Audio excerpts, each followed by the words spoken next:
15-16 जून की दरमियानी रात गलवान वैली में जो कुछ हुआ उसके बाद प्रधानमंत्री नरेंद्र मोदी की नज़रों में भारत चीन संबंध पूरी तरह से बदल गया। आज देश के प्रधानमंत्री लेह में जनसकार पर्वत श्रृंखला पर बने नीमू सैन्य बेस पर खड़े होकर चीन की तरफ लाल लाल आंखों से ललकार रहे हैं। दरअसल प्रधानमंत्री नरेंद्र मोदी ने एक्शन से अपना जवाब दिया है। जिस तरह से देश के अंदर एक आवाज उठ रही थी कि प्रधानमंत्री नरेंद्र मोदी चीन पर मुंह क्यों नहीं खोलते हैं। कांग्रेस के पूर्व अध्यक्ष राहुल गांधी से लेकर राजस्थान के मुख्यमंत्री अशोक गहलोत और उप मुख्यमंत्री सचिन पायलट तक इस बात पर जवाब मांग रहे थे कि भारत का प्रधानमंत्री आखिर चीन के मसले पर मौन क्यों है। आज नरेंद्र मोदी ने सबको जवाब दिया है, देश के अंदर भी और देश के बाहर भी। दरअसल नरेंद्र मोदी जब आज लेह में वहां पर सैन्य बेस में खड़े हैं और defence chief staff Bipin Rawat के साथ 14वीं कमांडर कोर हरिंदर सिंह से पूरे मामले पर ब्रीफ ले रहे हैं, तो ये पूरी दुनिया के में भारत के बदलते हुए तस्वीर को दिखा रहा है। दरअसल नरेंद्र मोदी ने 17 जून को ही कह दिया था कि जो 20 जवानों की शहादत हुई है वो बेकार नहीं जाएगी और दुश्मन को हमारी भारत माता के सरजमी की तरफ देखने की हिम्मत नहीं है। आज इसी बात को कहने के लिए और सैनिकों का मनोबल बढ़ाने के लिए आज खुद प्रधानमंत्री नरेंद्र मोदी लेह में भारत चीन बॉर्डर के पास हैं।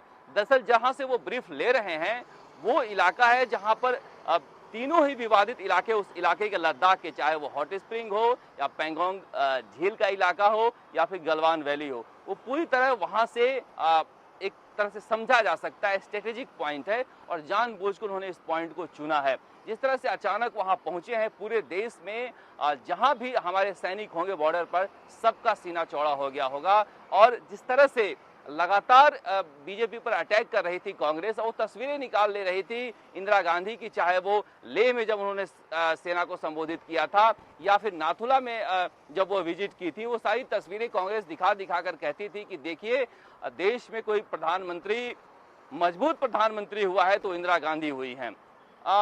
ये कहा भी जाता है कि प्रधानमंत्री नरेंद्र मोदी ने, चाहे वो विदेश नीति हो या देश नीति हो, इंदिरा गांधी के शासन करने की किताब निकाल ली है और नरेंद्र मोदी ने वही किया। जिस तरह से इंदिरा गांधी जब भी टकराव होता था चीन के साथ, वो बॉर्डर पे जाती थी और सैनिकों से बात करती थी और उनका भी एक ऑफेंसिव पॉलिसी था। वो कभी भी उन्होंने, भले 1962 में भारत हार गया हो, लेकिन इंदिरा गांधी ललकार कर चीनियों से लड़ती थी और वही नीति इस बार नरेंद्र मोदी ने अपनाई है। ये समझा जा सकता है अब नरेंद्र मोदी को देख कर कि राष्ट्रीय स्वयंसेवक संघ हो या फिर बीजेपी के पुराने नेता हो, इंदिरा गांधी को क्यों पसंद करते थे। आज उनके पास नरेंद्र मोदी जैसा एक चरित्र मिल गया है जो ललकार कर चीन जैसे शक्तिशाली देश को भी देख सकता है, उसकी आंख में आंख डालकर उससे बात कर सकता है।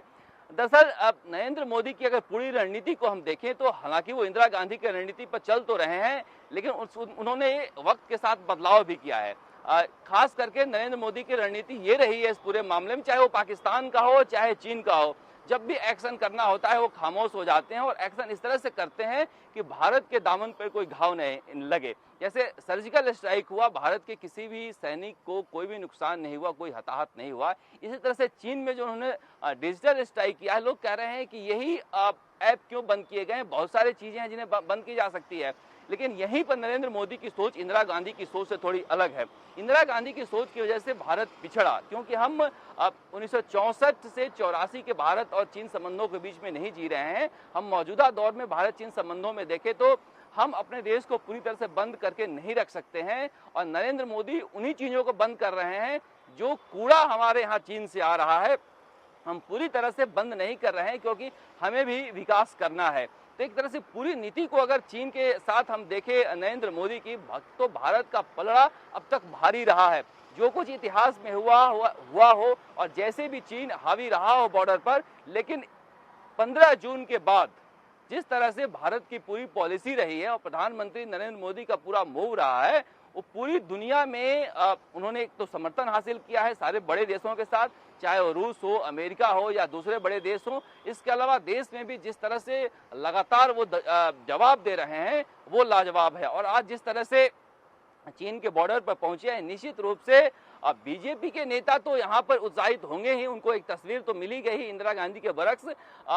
देश के सैनिक भी काफी उत्साहित होंगे, उनका मनोबल ऊंचा होगा कि हमारा प्रधानमंत्री है जो इस वक्त जब हम सैन्य तैयारियों में लगे हुए हैं, फॉरवर्ड पॉइंट पर आकर हमसे बातचीत कर रहा है, यहाँ बैठकर पूरे मसले को समझ रहा है। तो कुल मिलाकर कहें कि नरेंद्र मोदी ने आज एक ऐसा काम किया है जो चीन को एक समझाने के लिए काफी है कि 1962 का ये भारत नहीं है। अब चीन की आंखों में आंखें डालकर भारत का हर सैनिक, भारत का प्रधानमंत्री देख सकता है।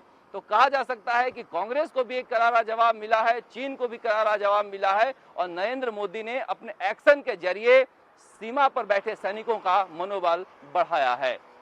राजस्थान तक के लिए जयपुर से शरद कुमार।